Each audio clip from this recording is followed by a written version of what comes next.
Disability जो है हमेशा से एक निग्लेक्टेड इशू रहा है। There should be space where the system provides inclusivity.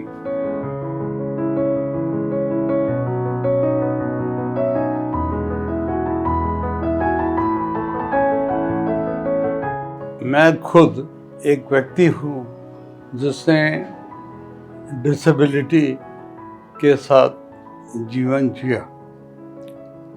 I have cerebral palsy, so inspiration from my own disability led to formation of Spark India.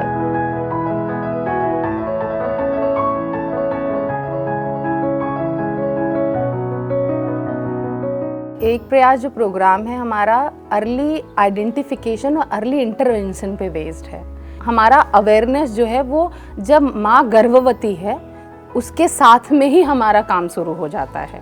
उसके बाद अगर बच्चे में कोई परेशानी आ रही है तो जितनी जल्दी से जल्दी उस समस्या को हम पहचान लेंगे, हम उतनी जल्दी उसका इंटरवेंशन स्टार्ट कर देंगे। हमारा इंटेलेक्चुअली चैलेंज बच्चों की 4 कैटेगरीज होती हैं खास करके। एक सेरेब्रल पाल्सी जो प्रवंश पक्षाघात है, दूसरा है ऑटिस्टिक स्पेक्ट्रम डिसऑर्डर जो स्वलीनता की बात करते हैं, एक होता है मेंटली इम्पेयरमेंट जो बच्चों में मंदता की बात, मानसिक मंदता की बात की जाती है। चौथी कैटेगरी है कि जो बहुविकलांगता जिसमें सेरेब्रल पाल्सी भी है और उनके मेंटल इम्पेयरमेंट भी होता है। पहले हम लोगों ने जब सेंटर स्थापित किया तो बच्चों का डोर टू डोर सर्वे किया गया।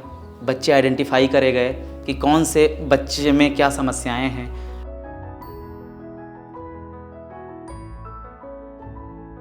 तो हमने 2 जगह बच्चों को डिवाइड करके रखा हुआ है। एक हमारे पास क्लास है जिसमें हमारे एकेडमिक के बच्चे हैं। अगर मैं ये कहूँ कि जो हमारे माइल्ड या मॉडरेट लेवल के बच्चे हैं उनको हमने रखा, वो एकेडमिक में या फिर बाकी एक्टिविटीज़ में उनको हमने इन्वॉल्व करके रखा हुआ है।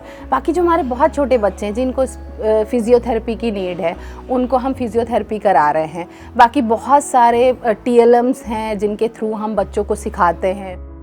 यहाँ पे अवेयरनेस की कमी है पेरेंट्स में, तो उनको ये तरीका नहीं पता होता कि हम अपने बच्चों को किस तरह से बुलवा सकते हैं, क्योंकि वो एज की रास्ता देखते हैं कि भाई बच्चा मेरा 3 साल का अभी नहीं बोल रहा है, 5 साल में बोलेगा, 6 साल में बोलेगा। इस तरह करते करते बच्चे की एज निकल जाती है तो बच्चा बोल नहीं पाता है। यहाँ सारे पेरेंट्स काउंसलिंग भी होती है। यहाँ हम लोग बताते हैं कि देखिए आपके बच्चे में ये चीज़ है, ये चीज़ की कमियाँ है, आप कंपेयर करिए तो फिर पता चलता है। तो उसके बेसिस पे पेरेंट्स कंपेयर भी करते हैं। फिर यहाँ के पेरेंट्स को थेरेपी बता दी जाती है कि आप घर पे भी सेम करवाइए।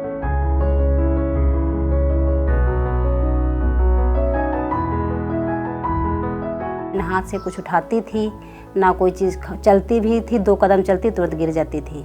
हमारा अंदर से नहीं मन कर रहा था कि यहाँ ले जाएंगे या ठीक होगी। जब डॉक्टर नहीं ठीक कर पा रहे हैं तो वहाँ कैसे ठीक हो पाएगी। अब बहुत ज़्यादा मैम हमें सुधार दिखाई पड़ रहा है।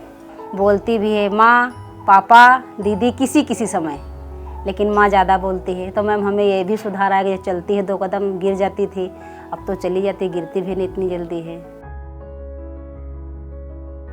सबसे बड़ी बात एक प्रयास की वजह से बच्चों में वो फेथ सिस्टम आया है, पेरेंट्स में वो फेथ सिस्टम आया है बच्चों के साथ कि कुछ हो सकता है, इनके साथ भी कुछ हो सकता है।